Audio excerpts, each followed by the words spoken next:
নমস্কাৰ ছাত্ৰ ছাত্ৰীসকল, তোমালোক সকলো ভালে কুশলে আছা নিশ্চয়। আজি তোমালোকলৈ লৈ আহিছোঁ এটা নতুন বিষয়। তোমালোক সকলোৱে জানা যে ভাষা এটা শুদ্ধকৈ ক'ব আৰু লিখিবলৈ হ'লে আমি সেই ভাষাটোৰ ব্যাকৰণ শুদ্ধকৈ জনাটো অত্যন্ত দৰকাৰ। গতিকে আহা আমি ব্যাকৰণৰ আজি এটা নতুন বিষয় লৈ আমাৰ পাঠদান আৰম্ভ কৰোঁ। আহাচোন আজি আমি শিকোঁ ব্যাকৰণৰ এটা খুব সৰু অথচ প্ৰয়োজনীয় বিষয় নত্ববিধি আৰু সত্ববিধিৰ প্ৰয়োগ সম্পৰ্কে। মই বোৰ্ডত কেইটামান শব্দ লিখিছোঁ, তোমালোকে দেখিছা। ঋণ, কৰ্ণ, কৃষ্ণ, বৰষুণ। এই শব্দকেইটাৰ প্ৰতিটো শব্দৰে শেষত কি আছে বাৰু? মূৰ্ধন্য ন নাইনে? ঋণত মূৰ্ধন্য ন আছে, কৰ্ণত মূৰ্ধন্য ন আছে, কৃষ্ণটো মূৰ্ধন্য ন যুক্ত হৈ আছে মূৰ্ধন্য খৰ লগত। বৰষুণতো শেষৰ বৰ্ণটো কি আছে? মূৰ্ধন্য ন আছে। গতিকে কি কাৰণে প্ৰতিটো শব্দতে মূৰ্ধন্য ন হৈছে? ইয়াৰ নিশ্চয়কৈ এটা বিধি আছে আৰু সেইটোৱে হৈছে নত্ব বিধি। অৰ্থাৎ নৰ সলনি, দন্ত্য নৰ সলনি যি বিধিমতে মূৰ্ধন্য ন হয় সেয়াই হ'ল নত্ব বিধি। নত্ববিধি আৰু সত্ববিধি প্ৰয়োগৰ কিছুমান নিয়ম আছে। এতিয়া তোমালোকে দেখিলা যে এই শব্দকেইটাত মূৰ্ধন্য ন হৈছে। কি কাৰণে মূৰ্ধন্য ন হৈছে দেখিছা তোমালোকে? ঋণ, ইয়াত কি আছে? এই শব্দটোত আগত আছে ঋণ। তেনেকৈ কৰ্ণ আছে, ইয়াত ওপৰত ৰেফ যুক্ত হৈ আছে। কৃষ্ণ, ইয়াত মূৰ্ধন্য খৰ লগত দন্ত্য ন, মূৰ্ধন্য ন যুক্ত হৈ আছে ইয়াত। আৰু ঠিক তেনেকৈ বৰষুণ, এই শব্দটোতো কি আছে? ইয়াত মূৰ্ধন্য খ আছে। গতিকে ইয়াৰ পৰা এটা কথাই তোমালোকে শিকিলা যে ঋ, ৰ আৰু মূৰ্ধন্য খ যেতিয়া যুক্ত হৈ থাকিব তেতিয়া কি হ'ব? দন্ত্য ন সদায় মূৰ্ধন্য ন হ'ব। আকৌ ঠিক একেদৰেই যেতিয়া কোনো এটা শব্দত ঋ, ৰ, মূৰ্ধন্য খ আৰু নৰ মাজত স্বৰবৰ্ণ বা ক বৰ্গ বুলিলে কৰ পৰা ঙলৈকে যিকেইটা বৰ্ণ আছে, ক, খ, গ, ঘ, ঙ, এইকেইটা একেলগে বৰ্গ বুলি কোৱা হ'ব। ক বৰ্গ আৰু প বৰ্গ, ক বৰ্গ, প বৰ্গৰ কোনো আখৰ যদি থাকে, সেই বৰ্গটোৰ যিকোনো যদি আখৰ থাকে, ক বৰ্গৰ যেনেকৈ ঠিক তেনেকৈ প বৰ্গৰো যদি কোনো আখৰ থাকে, আকৌ যদি তাত অন্তস্তজ ৱ, হ আৰু অনুস্বাৰ ব্যৱধান থাকে তেতিয়াহ'লে কি হ'ব? দন্ত্য ন মূৰ্ধন্য ন হয়। এতিয়া তোমালোকে ইয়াত দেখিলা ৰাৱণটোত কি আছে? ৱ আছে। গ্ৰহণটোত কি আছে? হ আছে।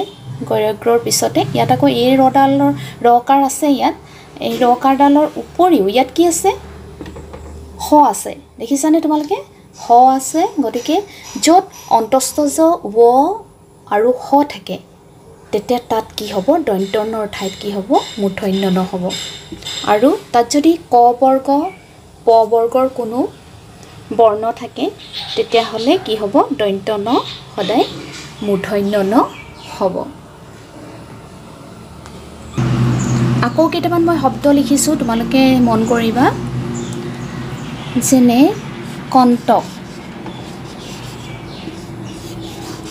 কণ্টক লিখিলোঁ। ঘণ্টা,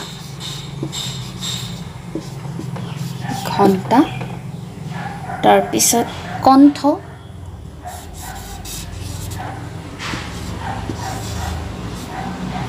দেখিলা? কণ্ঠ, তাৰপিছত লুণ্ঠন। এই শব্দকেইটা লিখোঁতে তোমালোকে দেখিছা যে ইয়াতো নিৰ্দিষ্ট নিয়ম এটা আহিছে। বুজি পাইছা চাগে? ইয়াত তোমালোকে দেখিছা মূৰ্ধন্য ন কিহৰ লগত যুক্ত হৈ আছে? মূৰ্ধন্য তৰ লগত যুক্ত হৈ আছে, মূৰ্ধন্য থৰ লগত যুক্ত হৈ আছে, হয়নে? এইবাৰ তোমালোকে এই শব্দকেইটালৈ মন কৰিবা। অপৰাহ্ন, পূৰ্বাহ্ন,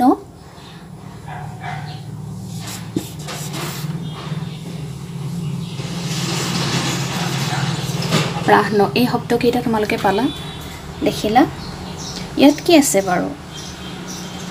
অপৰাহ্ন এইকেইটা মন কৰিবা অপ পূৰ্ব পৈৰপ্ৰ আছে এই প্ৰ পূৰ্ব পৰ অপৰ শব্দ আদি এইবিলাক শব্দ আগত থাকিলে পিছত থকা অহ্ন শব্দটোৰ দন্ত্য ন সদায় কি হয় মূৰ্ধন্য ন হৈ যায় এইটো এটা বিধি কি ক'লো মই প্ৰ পূৰ্ব পৰ অপৰ এই শব্দকেইটা থাকিলে তাৰ পিছত থকা অহ্ন শব্দৰ দন্ত্য ন সদায় কি হয় মূৰ্ধন্য ন হয় এইটো এটা বিধি তোমালোকে মন কৰিবা আমি উদাহৰণৰ পৰা সংজ্ঞালৈ যাবলৈ চেষ্টা কৰিছোঁ এই উদাহৰণকেইটা জনাৰ পিছত আমি ইয়াৰ সংজ্ঞা জানিম ছাত্ৰ ছাত্ৰীসকল এইবাৰ তোমালোকে এই শব্দকেইটালৈ মন কৰিবা পৰায়ণ নাৰায়ণ ৰামায়ণ চন্দ্ৰায়ণ আৰু উত্তৰায়ণ ইয়াত তোমালোকে কি দেখিছা বাৰু প্ৰতিটো শব্দৰে শেষৰটো কি আছে মূৰ্ধন্য ন কিহৰ কাৰণে হৈছে অকণমান ভাবাচোন যেতিয়া পৰ পৰা উত্তৰ চন্দ্ৰ ৰাম এই শব্দবিলাকৰ পিছত যিটো অয়ন শব্দ আছে ইয়াৰ অয়ন শব্দটোৰ দন্ত্য ন সদায় কি হয় মূৰ্ধন্য ন হৈ যায় এই শব্দকেইটাত তোমালোকে শেষত দেখিছা অয়নযুক্ত হৈ আছে ইয়াৰ দন্ত্য নটো সদায় মূৰ্ধন্য ন হৈ যায় পৰ নাৰ ৰাম চন্দ্ৰ উত্তৰ এই শব্দৰ পিছত থকা অয়ন শব্দৰ দন্ত্য ন সদায় কি হয় মূৰ্ধন্য ন হয় এইটো হ'ল নত্ববিধিৰ আন এটা বিধি হয় এইটো ইয়াৰ পিছত দেখিবা তোমালোকে কিছুমান শব্দত আকৌ স্বাভাৱিকতেই মূৰ্ধন্য নহয় অসমীয়া শব্দ কিছুমান আছে যিবিলাকত স্বাভাৱিকতেই মূৰ্ধন্য নহয় তোমালোকে যেনে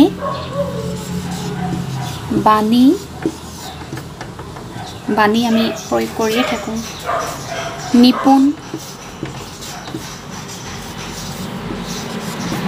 নিপুণ বাণিজ্য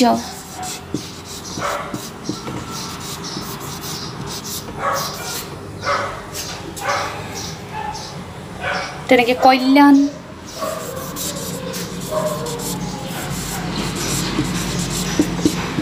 তোমালোকে বহীত ভাল ধৰণে লিখি ল'বা মই ইয়াত বৰ্ডত লিখিছোঁ বৰ্ডখন যথেষ্ট পিছলি যায় লিখিলে আখৰবোৰ পুণ্য এইবিলাক শব্দ দেখিছা তোমালোকে স্বাভাৱিকতেই কি হৈছে মূৰ্ধন্য নহয় ইয়াত গতিকে আজি আমি নত্ববিধিৰ এইকেইটা নিয়মেই পালোঁ ছাত্ৰ ছাত্ৰীসকল তেতিয়াহ'লে আমি আকৌ এবাৰ জুকিয়াই চাওঁচোন আহা নত্ববিধি কাক বোলে আৰু নত্ববিধি প্ৰয়োগৰ নিয়মসমূহনো কি কি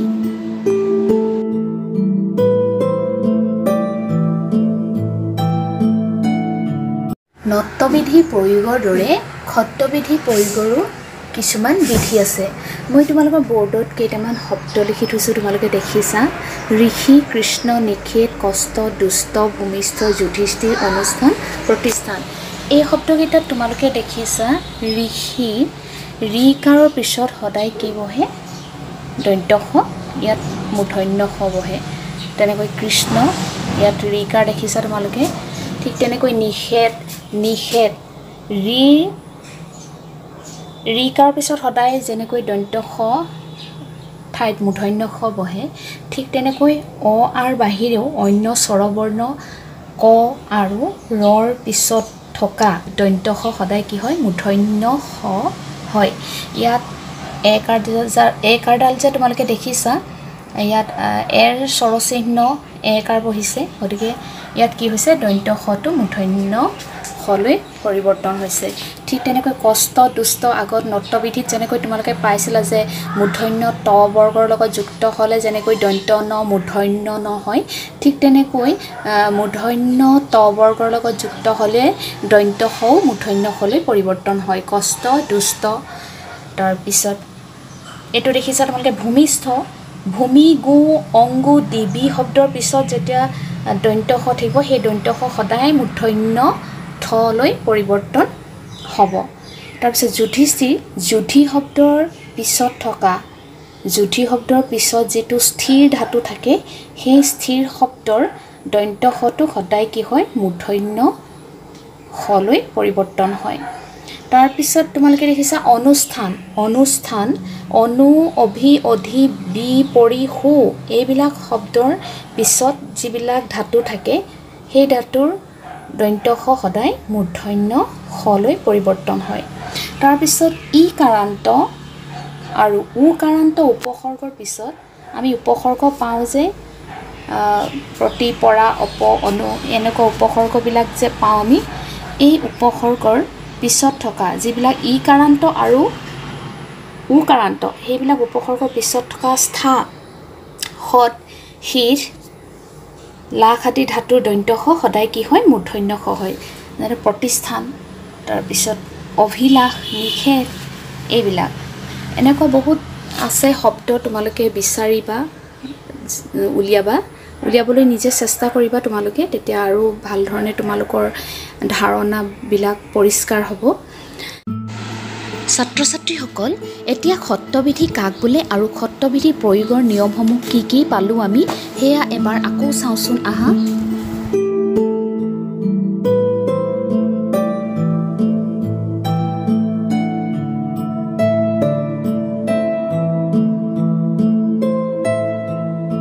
মৰমৰ ছাত্ৰ ছাত্ৰীসকল নত্যবিধি আৰু সত্যবিধিৰ প্ৰয়োগ সম্পৰ্কে তোমালোকে আজিৰ পাঠটোৰ পৰা কি কি শিকিলা মোক কমেণ্ট বক্সত জনাবলৈ নাপাহৰিবা যদি তোমালোকে ভিডিঅ'টো চোৱা। আৰু আজিলৈ আমি ব্যাকৰণৰ এইটো দিশৰ ওপৰত আলোচনা ইমানতে সমাপ্ত কৰিব বিচাৰিছোঁ। পৰৱৰ্তী পৰ্যায়ত আমি ব্যাকৰণৰ আৰু কিছু নতুন বিষয় লৈ তোমালোকৰ মাজত উপস্থিত হ'ম। গতিকে আজিলৈ তোমালোকৰ পাঠদান ইমানতে সমাপ্ত।